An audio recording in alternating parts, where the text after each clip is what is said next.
आयोगाने मतदान यादीमध्ये हेराफेरी केलेली आहे. ती हेराफेरी आता राहुल गांधीने शोधून काढलेली आहे, सगळी कागदोपत्री, आणि ती कोर्टासमोर, सुप्रीम कोर्टासमोर हजर केलेली आहे बरं का. तर त्याचा आता लोकांना पटलं की राहुल गांधी राईट पाथवर आहे, म्हणजे डॉक्युमेंटरी पुरावा कोर्टासमोर दिला. आणि कोर्टाने पण सांगितलं निवडणूक आयुक्ताला, जो कोणी ज्ञानेश कुमार नावाचा माणूस आहे ते टाळाटाळ करीत आहेत. पण चूक कशी याच्यामध्ये की याच्यामध्ये एका माणसाला 50 मुलं दाखवले आणि निवडणुकीत यादीमध्ये नाव लिहिलं. आणि तो माणूस म्हणतो मला 50 मुलं नाही, 2च मुलं आहेत. एका घरामध्ये त्यांनी 60 लोक दाखवले, एकच झोपडी एवढी. ते पण खोटं आहे. बाकी ठिकाणी घराचा पत्ता 0 म्हणजे काय, राहतो पृथ्वीवर आणि पत्ता अवकाशात, वरती आकाशात. अशा प्रकारे सगळी हेराफेरी झालेली आहे.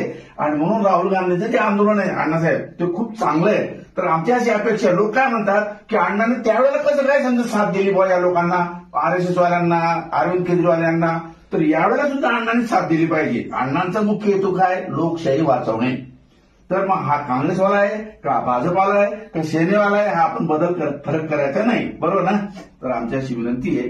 लोक असं म्हणतात अण्णा तुम्ही आता शांत झोपलेले, काँग्रेसच्या वेळेला तुम्ही आंदोलन केलं होतं. माझं असं म्हणणं आहे, आमच्या अण्णा आंदोलन करायला आधी तयार आहेत, फक्त त्यांची परिस्थिती खराब आहे, वय झालंय.